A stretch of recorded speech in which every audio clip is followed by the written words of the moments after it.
Ladies, and respectful gentlemen, I'm ivy.eternal, and this is a moment in time.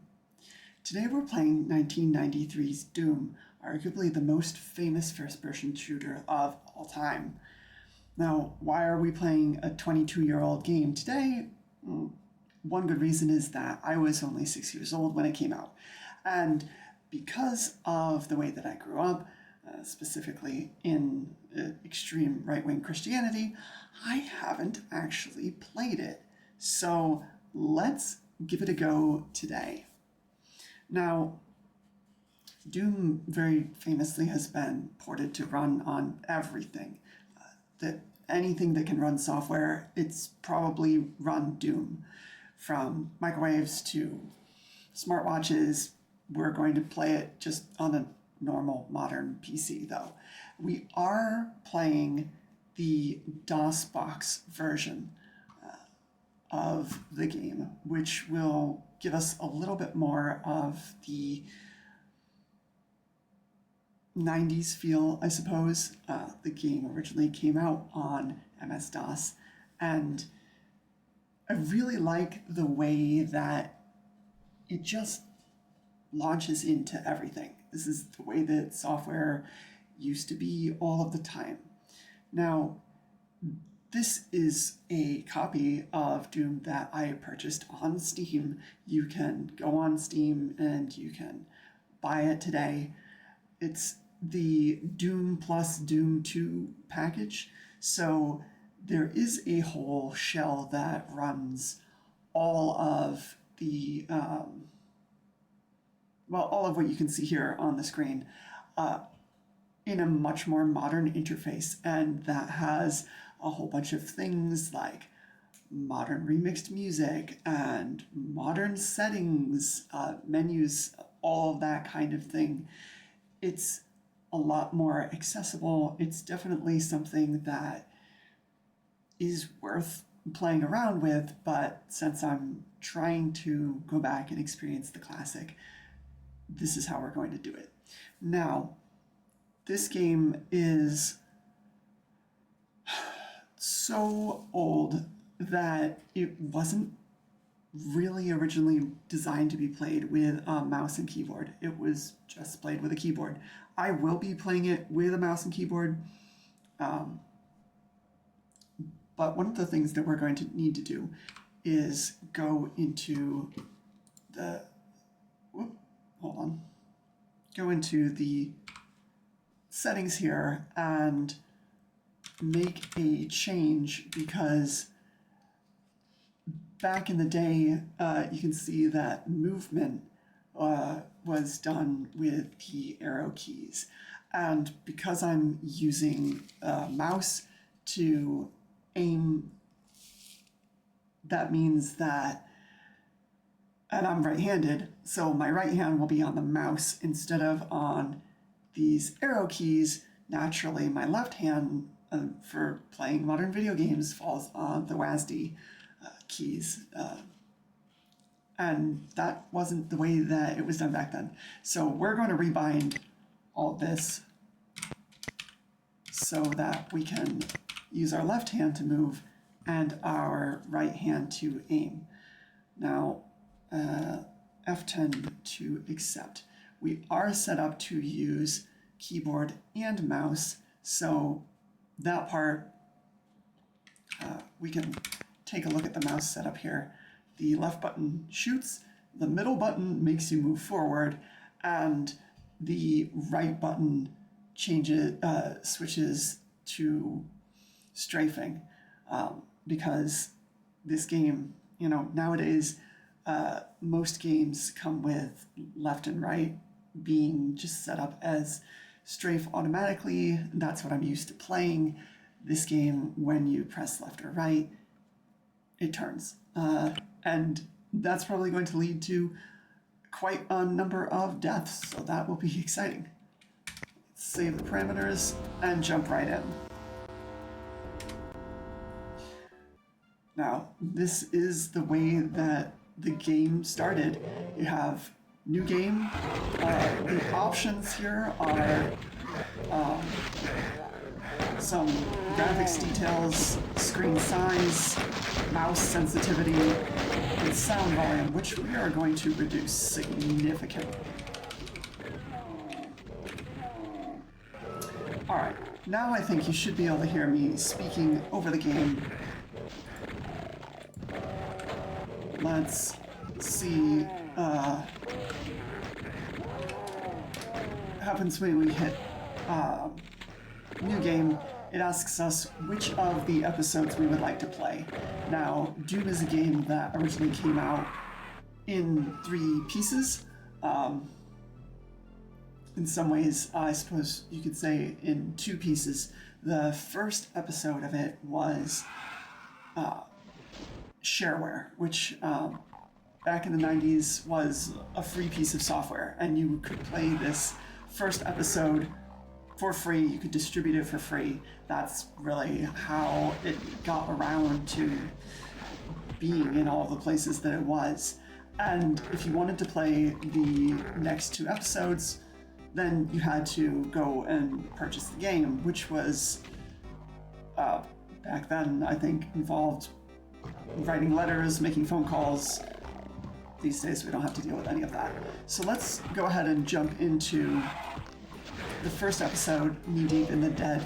And the 5 levels of difficulty here. Let's go ahead and just play it on the mid-level and see what happens. So, let's see. There's a natural sort of like forward and backward movement that the character does just as part of the way that things are. And it's kind of disorienting, but it is the way that the game is, and as you can see, I'm already trying to sidestep, and in order to do that, I do have to hold down the right mouse button. I keep pressing A and D to sidestep and not being able to do so. Now, let's see, on this difficulty, do we have any enemies right here? Oh, this is, God, this is horrific. Let's turn. Not being able to move around the way that I'm used to moving is going to completely throw me off. All right. Are there any enemies up here? No, there are not. Helmets and chest plate, our armor is now at 100%. And are there any enemies behind us? No. We are struggling to move forward, and I'm not entirely certain as to why.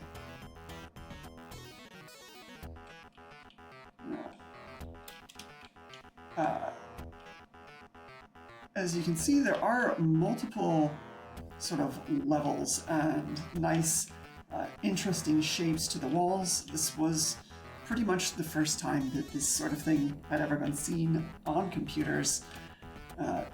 What we don't have is the ability to jump. We are a very heavy space marine, and we will just have to walk on the flat floor.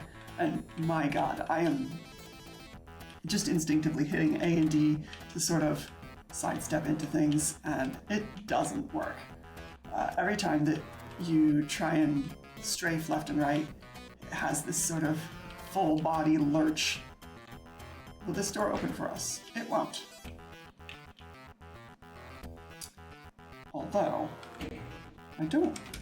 Oh, and here's another thing. We can't even check what the key bindings are from here. If we hit spacebar, it does open. All right. Here's some guys. First enemy's dead. And again, this game has sort of visually multiple levels of height. There's these little steps, there's this whole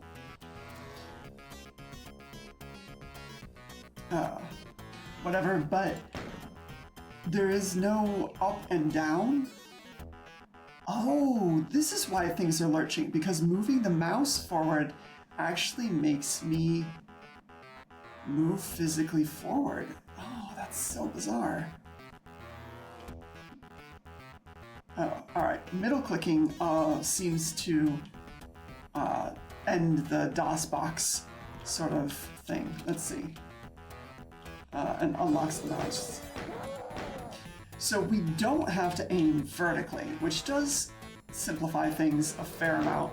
But it also means that that guy up there, we don't have to aim at him, but he can hit us even though he is significantly above us, and we have fallen into this lava because every time that I move my mouse away from the neutral point, I lurch around. This is really something else. Now, this may well inspire me to give up on the DOSBox and switch to playing the more modern rendering of it. And these do not open. But we're doing all right here. God, this, every time that I think that, all right. Well, I'm starting to get the hang of the mouse controls. All right. Thinking that I can sidestep when a bullet is coming my way and not being able to do so is driving me absolutely crazy. And we're stuck here because we can't sidestep around it. Come on, stop it. Wow. All right, open that door for us. Anything here? Oh look, it's the end of the level. How many kills did we get? Everybody. Not all of the items, no secret areas. We should have been able to do this in 30 seconds. So, let's see. We have moved from the hangar to the nuclear plant. Now, if I give up on the mouse entirely, control is the firing. Oh God, that was bad. So again, my brain goes, I can see the gun is higher than that barrel. Height doesn't matter. So if the barrel is in between me and the thing, it does just blow up.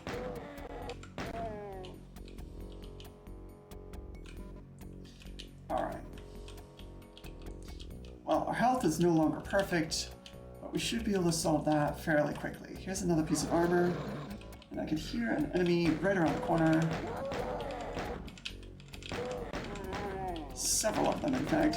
This is working out a little bit better without using the mouse at all. I don't find myself lurching the way that I was, and it's easy enough to navigate. We do need to, oh, this is an elevator. We do need to keep track of box of bullets, our ammunition. Let's see, will this come back up? Yes, it will. Now, I don't actually know if falling down an elevator will injure us or not, because, like I said, there's not really any height differentiation. This isn't the same one, is it? No, it's not. But here, aha, is a shotgun. We have 20 ammo for the shotgun, which should do us a little bit better. This door is the door that we came in through. So, spacebar opens the new door, and I have to walk straight forward in order to get that. Oh, there's a guy. And another guy. Alright, the shotgun, much more effective. Our health is still super low.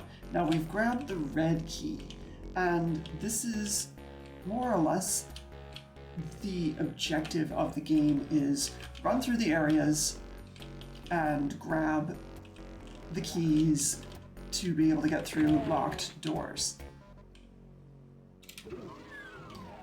And there isn't much of a story with the game. When people used to complain, especially when I was young, about video games being nothing but mindless shooting and whatnot, this game is really what they were talking about. Now, as much as I love, let's see, here's our door. Sweet, I actually blew up the barrel. As much as I love the whole old school nature of it, there isn't an awful lot of visual distinction, I suppose, between, God, that's so strange, one area and another. And it's horribly easy for me to just get lost. Hey, guys, got that, and all right, we're going back up. Again, up and down don't matter that much. We should be able to shoot those guys as soon as we can see them. And here's some shells. Can we do something with that? We can. Flip the switch, open the door. Health. All right, we're back to full. And is this the door? Oh, no, it's not.